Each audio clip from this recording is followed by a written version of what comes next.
La Rosa. Cheryl. Tuloy-tuloy yung pangyayari ng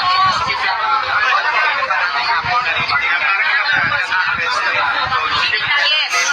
paano magkakaroon ng pangyayari.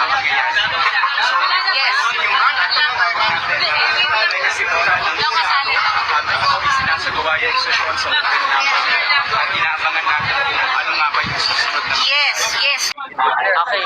Phoner. Okay. Oo, ma'am.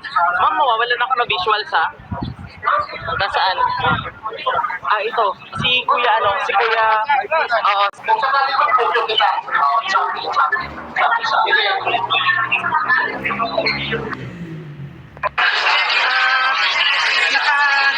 Side na yan. Parking ba yan? No. Opisina ng KSI siya. Opisina? Ano opisina? Dati sa maintenance may yata sa property. Ano ba yung opisina ng mga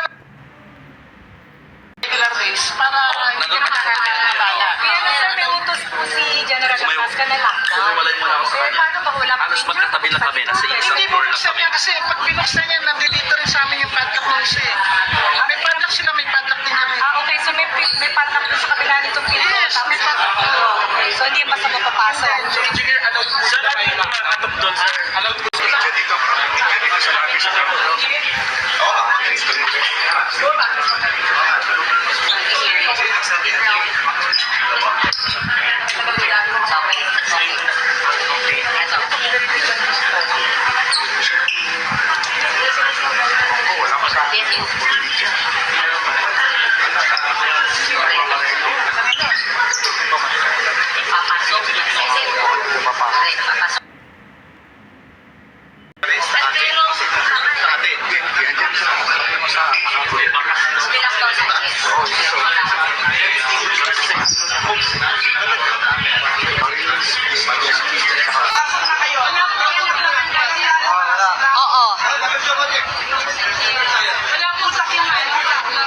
Yes, yes.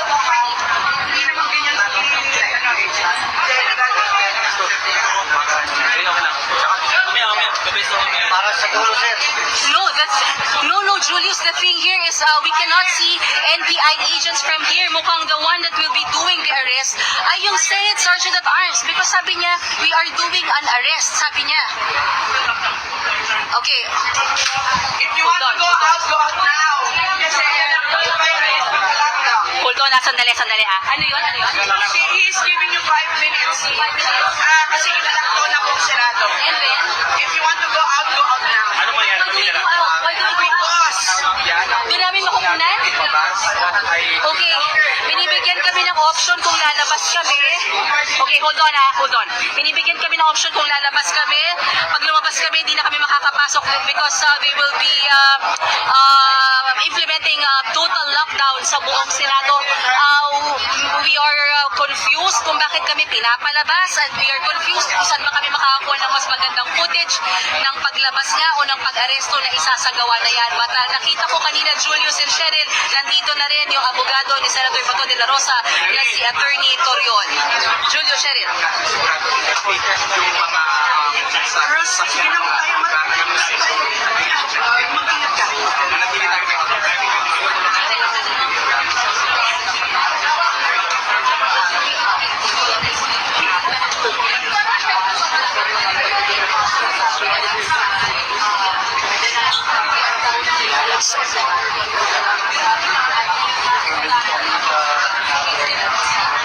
Okay, ang malinaw na sinabi kanina ni Sergeant Arms Plasca, no, we are going to arrest somebody and then yun na, tinulak na yung mga media palikod, ano? Pero bago yan, ang na-report ko rin sa inyo kanina, there are NBI agents outside the Senate premises but within GSIS premises.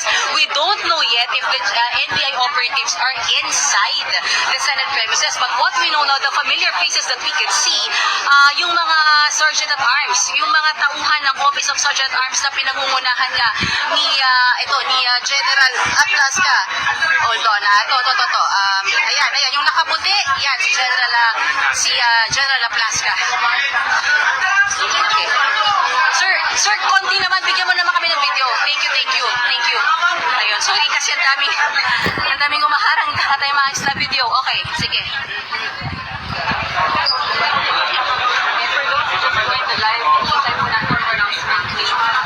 Okay, what I saw kanina ay sabay na pumasok si Senator Bato de la Rosa at Senator Amy Marcos. Bago yan, pumasok si Senator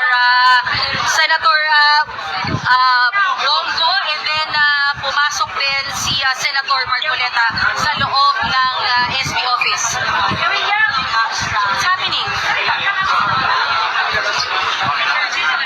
I'm sorry. Sandali. Oo. Oo, it's a bit confusing kung bakit magpapatupad ng lockdown, ano? We don't know kung dahil ba hindi sila magpapapasok ng NBI, pero ang sinabi nga sa atin, they're going to do an arrest. So, medyo mixed ang ating information right now. That's what I can give you right now.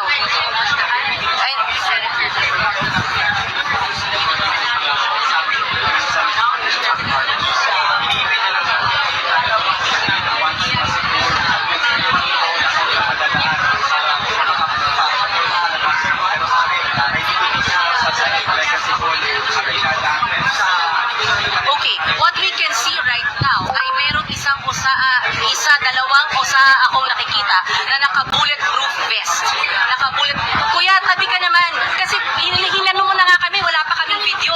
Aba, sorry. Cheryl Julius, ang nakikita natin ngayon is yung may dalawang sergeant at galing sa opisina ng sergeant at arms na naka-bulletproof vest. Hold on Kuya, tabi naman kayo para may video kami. Kuya, tabi naman para may video kami. Ayan. Okay, ito na. Nakikita nyo ngayon ay mga militar. Ito, nakikita nyo ba sa video, okay? May pumasok na... Kuya Rex! Okay. Sino yung... Guys, tulak. Tulak.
Kasi sasalubuhan ko si Sergeant at Arms tsaka Secretary General na Congress namin.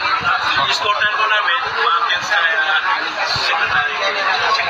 But you said you will be arresting somebody. So you said, sir, kanina may a-arrest you. Pagkatapos na pag-diated ko si gagawin ko na yung ating first birthday. Ensure namin natin sa Secretary natin yung article of impeachment. Babalik ko ulit. And you will arrest Senator Bato. Let's be clear on that, sir. You will arrest Senator Bato. Let's be clear on that, sir. Okay. Why do we Wala have... pa mga order to arrest Senator Bato.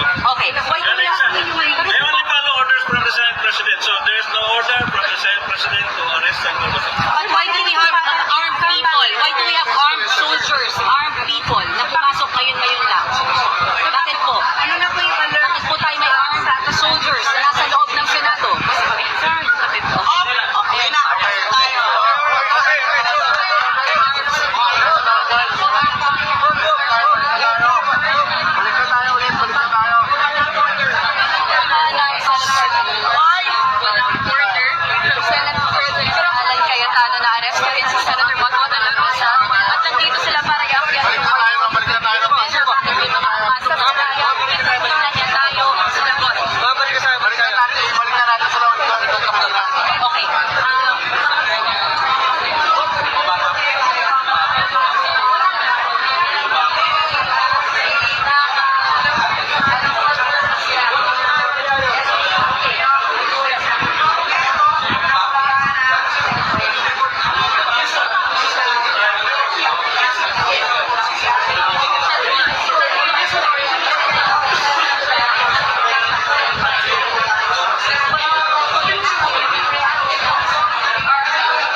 rin.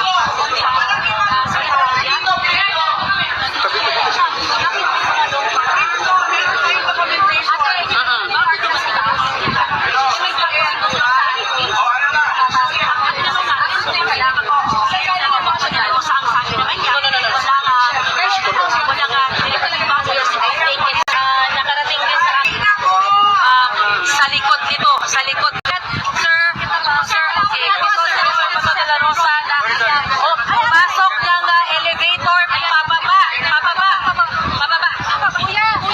Camouflage na pumaparil dito. Pero paparil tapos biglang ihinto. So, gano'n ang nangyayari ngayon dito talaga. Mataas ang tension. At syempre nakahawak lahat sa baril. Even yung mga naka-perimeter dito. So, ito na. Napapakinggan niyo ba kung saan ang kanilang tinatarget? So, Diesel, talagang pinapababa na tayo. Dahil nga naslubang napakadelikado na ng sitwasyon. Earlier, Mel, kung narinig ninyo kanina, sunod-sunod na putok. Dahil patuloy tayo yung tinutulak itong mga pulis sa mataas kasi lubang napakadelikado na raw. Baka pati raw tayo ay tamahan. We're just 3 meters away. Sabi ko nga, ow! 3 meters away po dito sa mga nakapagdagal na mali. Hindi pa rin talaga tayo nabibigyan ng sumasindan itong kaputukan na itong mga nandito sa Senado at kabilang na yung kanina mobilization force, yung AFP at saka yung CNC. Gaya nga na nabanggit natin kanina, Mel at ni Mark, madilim pa rin dito sa ating area kasi nagpatay na sila ng ilaw. Nasa harapan pa rin si General Plaska kaya hindi pa tayo makukuha sa kanya ng update, but definitely, Mel, I don't know how will I describe it, more than tensional situation.